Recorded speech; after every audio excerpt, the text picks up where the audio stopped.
Star Jam with RJ Sean. Lal ജോസിന്റെ diamond നെക്ലസിലെ കാമുകൻ ഇപ്പോൾ പ്രണയത്തിലാണ്. ഫഹദ് ഫാസിലിന്റെ പ്രണയത്തെക്കുറിച്ച് ചോദിക്കാൻ ഞാൻ ഡയറക്ടർ ലാൽ ജോസിനെ ഇങ്ങോട്ട് കൊണ്ടുവന്നിരിക്കുക ഓൺ ക്ലബ് FM സ്റ്റാജ.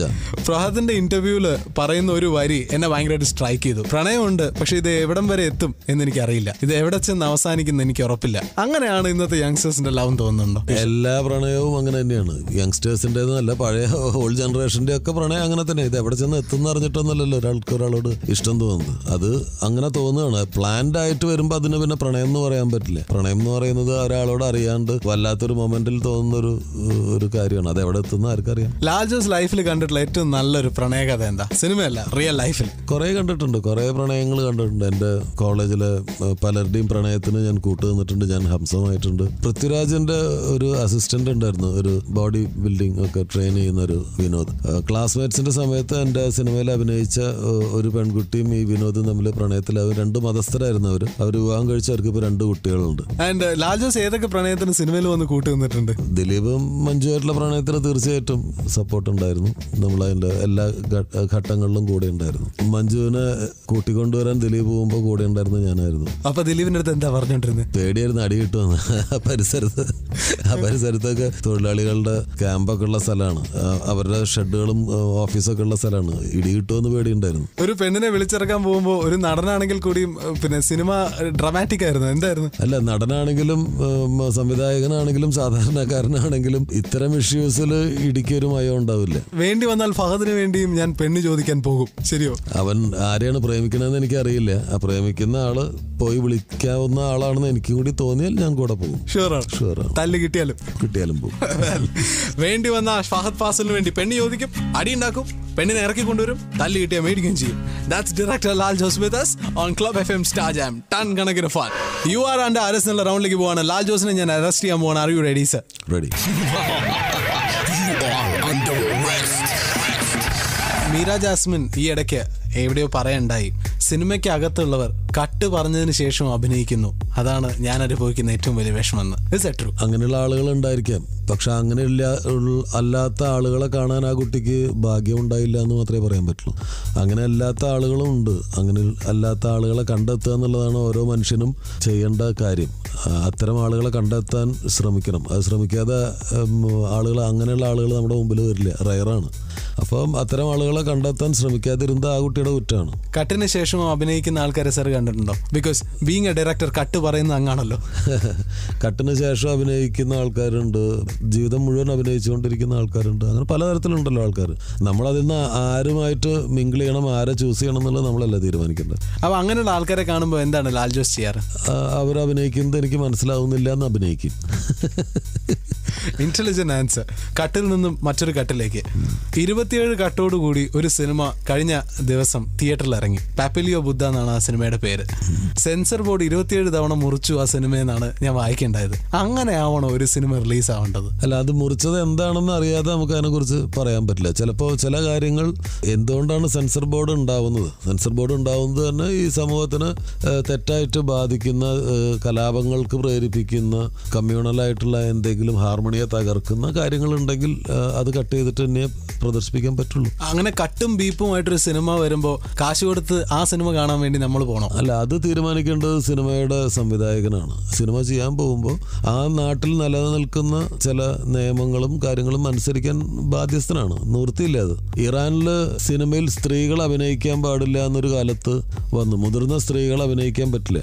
അപ്പോൾ ആ കാലത്ത് അതിനു മുൻപ് എത്രയോ സിനിമകൾ ഉണ്ടായിക്കൊണ്ടിരുന്നൊരു ഇൻഡസ്ട്രി പെട്ടെന്ന് അങ്ങോട്ട് വിറങ്ങലിച്ചു പോയി. കാരണം സ്ത്രീകൾ അഭിനയിക്കാൻ പാടില്ല. പക്ഷെ അതിനുശേഷമാണ് ഇറാനിലെ ഏറ്റവും മികച്ച ക്ലാസിക്സ് ഉണ്ടായത്. കുട്ടികളെ കേന്ദ്രീകരിച്ചുള്ള സിനിമകളുണ്ടായി. അപ്പോൾ ഒരു കലാകാരനെയോ ഒരു കലാരൂപത്തിനെയോ എത്ര നികൃഷ്ടമായ നിയമങ്ങൾ കൊണ്ടുവന്നാലും അവനതിൽ നിന്നൊക്കെ അതിനെയൊക്കെ മറികടക്കാനുള്ള ടാലന്റ് എന്ന് പറഞ്ഞ സാധനം കൊണ്ട് സാധിക്കും. That's it. You're tuned into Club FM Star Jam with me, Shan and Lal Jose. Ton കണക്കിന് ഫൺ. ഡയറക്ടർ ലാൽ ജോസും ഷാനും തമ്മിൽ ആണ് ഇന്ന് ക്ലബ് FM സ്റ്റാർ ജാം. മലയാള സിനിമയെ കുറിച്ച് ആരും ചോദിക്കാത്ത ചില ചോദ്യങ്ങളുമായിട്ട് ഇനി വീണ്ടും ഞാൻ ലാൽ ജോസിനെ അറസ്റ്റ് ചെയ്യാൻ പോവാണ്. രാഷ്ട്രീയക്കാർ കൂടുതൽ സിനിമയിൽ ഇൻവോൾവ് ആവുന്നുണ്ടെന്ന് തോന്നി തുടങ്ങിയോ കഴിഞ്ഞ കുറച്ച് കാലമായിട്ട്? രാഷ്ട്രീയക്കാര്, മതസംഘടനകൾ, അത് തമിഴിലാണെങ്കിലും മലയാളത്തിലാണെങ്കിലും കമൽഹാസൻ ആണെങ്കിലും കമലാണെങ്കിലും അനുഭവിക്കുന്നത് ഒരേ വേദനയാണെന്ന് തോന്നിയിട്ടുണ്ടോ? തീർച്ചയായിട്ടും അതിനാണ് എതിരെയാണ് ശരിക്കും എല്ലാവരും പ്രതികരിക്കേണ്ടത്. കാരണം സെൻസർ ബോർഡ് എന്ന് പറയുന്ന ഒരു ഇൻസ്റ്റിറ്റ്യൂഷൻ ഈ നാട്ടിലുണ്ട്. സെൻസർ ബോർഡ് അനുവാദം തന്നു കഴിഞ്ഞാൽ ഒരു സിനിമയെ തടയാൻ അല്ലെങ്കിൽ ആ സിനിമയെ തകർക്കാൻ ആഹ്വാനം ചെയ്യുന്ന മതസംഘടനകളാണെങ്കിലും രാഷ്ട്രീയ സംഘടനകളാണെങ്കിലും അവരെ എതിർക്കപ്പെടേണ്ടതാണ്. അവർക്കെതിരെ ശക്തിയുക്തം കലാകാരന്മാരും കലയെ സ്നേഹിക്കുന്ന ആളുകളും വരേണ്ടതാണ്. സിനിമ കാണാണ്ട് ആ സിനിമയ്ക്കെതിരെ മുറവിളി കൂടുന്ന രാഷ്ട്രീയക്കാർ, പിന്നെ സിനിമ റിലീസ് ചെയ്യും മുമ്പ് തന്നെ സിനിമ നിർത്തിവെക്കണം എന്ന് പറയുന്ന സംഘടനകൾ, അങ്ങനെയൊക്കെ കേൾക്കുമ്പോൾ ചിരിയാണോ വരുന്നത്, വിഷമാണോ വരുന്നത്? ലാൽ ജോസിന് വിഷമാണ് വരുന്നത്. ചിരിക്കേണ്ട ഒരു വിഷയമല്ല അത്. നല്ല അടി കൊടുക്കേണ്ട വിഷയമാണ്. അതുകൊണ്ട് അത് ചിരിയല്ല വരുന്നത്, ദേഷ്യമാണ് വരുന്നത്. അത് കഴിഞ്ഞ സിനിമ കണ്ടതിന് ശേഷം ഇനി വിവാദങ്ങളൊന്നുമില്ല, സിനിമയിൽ അത്തരം പരാമർശങ്ങളില്ല, ഞങ്ങൾ വിവാദം അവസാനിപ്പിക്കുന്നു എന്ന് പറയുമ്പോൾ ആ രാഷ്ട്രീയക്കാരനോട് എന്ത് പറയാനാ തോന്നുന്നത്? അത്തരം വിഡ്ഢികളോട് എന്ത് പറയാനാണ്? ഇപ്പം പല ആളുകളും സിനിമ കാണുക പോലും ചെയ്യാതെ അഭിപ്രായം പറയും. ഉത്തരവാദപ്പെട്ട സ്ഥാനത്തിരിക്കുന്ന ആളുകൾ സിനിമ കാണുക പോലും ചെയ്യാതെ അഭിപ്രായം പറയാണ്. അപ്പോൾ ഇവരുടെയൊക്കെ ക്രെഡിബിലിറ്റി എന്താണ്? ഇവർക്കൊക്കെ വോട്ട് ചെയ്ത് ജയിപ്പിച്ച ജനങ്ങളെ എന്ത് ചെയ്യണം? ഒരു കണ്ടിട്ടില്ലാത്തൊരു കാര്യത്തെക്കുറിച്ച് വളരെ ഓതന്റിക്കായിട്ട് അഭിപ്രായം പറയുകയാണ്. അഭിപ്രായം പറഞ്ഞതിന് ശേഷം 2 ദിവസം കഴിഞ്ഞിട്ട് പറഞ്ഞു, സോറി ഞാൻ കാണാതെയാണ് അഭിപ്രായം പറഞ്ഞത്, ഞാൻ ആ സിനിമ കണ്ടിട്ടില്ല. അപ്പോൾ അയാൾക്ക് വോട്ട് ചെയ്ത ജനങ്ങൾ മൊത്തം എന്തായി എന്ന് എനിക്ക് മനസ്സിലാവുന്നില്ല. ഇപ്പോൾ അങ്ങനെ നോക്കുകയാണെങ്കിൽ മലയാള സിനിമയുടെ സ്ഥിതി എന്താ? അല്ല, മലയാള സിനിമയുടെ സ്ഥിതിക്ക് കുഴപ്പമൊന്നുമില്ല. മലയാള സിനിമ നന്നായിട്ട് തന്നെയാണ് പോകുന്നത്. പക്ഷേ ഇത്തരം അറ്റാക്കുകൾ ഏത് നിമിഷവും പ്രതീക്ഷിച്ചിട്ടാണ് സിനിമ മുന്നോട്ട് പോകുന്നത്. അപ്പോൾ ഒരു ചെറിയൊരു സോഷ്യലി റിലവൻ്റ് ആയിട്ടുള്ള വിഷയം ചർച്ച ചെയ്യുന്ന സിനിമകൾ എടുക്കാൻ ചെറിയൊരു ആശങ്കയുണ്ട്. കാരണം ഒരു ജാതിയുടെ പേര് പറയുമ്പോൾ, അല്ലെങ്കിൽ ഒരു മതത്തിൻ്റെ പേര് പറയുമ്പോൾ, അല്ലെങ്കിൽ ഒരു മതപരമായ അനുഷ്ഠാനം സിനിമയിൽ കാണിക്കുമ്പോൾ ഒക്കെ മതസംഘടനകളുടെയും വർഗീയ സംഘടനകളുടെയും ഒക്കെ നേതാക്കന്മാരുടെ എന്താ പറയണ്ട വെല്ലുവിളികളും ഭീഷണിയൊക്കെ നേരിടേണ്ട ഒരു അവസ്ഥ ഉണ്ട് എന്നുള്ളത് സത്യമാണ്. A man who was speaking his heart out. His name is Lal Jos. ഇത് Club FM Star Jam with me Shana. Ton കണക്കിന് fun. Star Jam with RJ Sean. ഇന്ന് സ്റ്റാർ ജാം എന്നുള്ള ഷോയിൽ എന്റെ കൂടെ ഉണ്ടായിരുന്നത് Lal Jose, director Lal Jose with me. Thank you so much sir. 3 hours എങ്ങനെ ഉണ്ടായിരുന്നു സർ? നന്നായിരുന്നു, ഞാൻ എൻജോയ് ചെയ്തു സർ. ഓസ്കർ അവാർഡ്സിന്റെ ഡിക്ലറേഷൻ കഴിഞ്ഞു, സ്റ്റേറ്റ് അവാർഡിന്റെ ഡിക്ലറേഷൻ കഴിഞ്ഞു, ആൻഡ് സ്റ്റേറ്റ് അവാർഡ് വിന്നറിന്റെ അടുത്ത് നാഷണൽ അവാർഡ്സിന്റെ ഡിക്ലറേഷൻ കഴിഞ്ഞു. എപ്പോഴെങ്കിലും തോന്നിയിട്ടുണ്ടോ ഓസ്കർ ഒരു ഡയറക്ടറിന്റെ ഏറ്റവും വലിയൊരു അച്ചീവ്മെന്റ് ആണെന്ന്? കൂടുതൽ വലിയ ലോകത്തിന്റെ അംഗീകാരങ്ങൾ എന്ന് പറയുന്നത് സന്തോഷം തരുന്ന കാര്യം തന്നെയാണ്. പക്ഷെ അതാണ് എല്ലാം എന്ന് വിചാരിക്കുന്നില്ല. ആൻഡ് ലൈഫ് ഓഫ് പൈ എന്നുള്ള മൂവി പോലെ അത്രയും ലാർജ് സ്കെയിലിൽ ഒരു മൂവി ചെയ്യണം.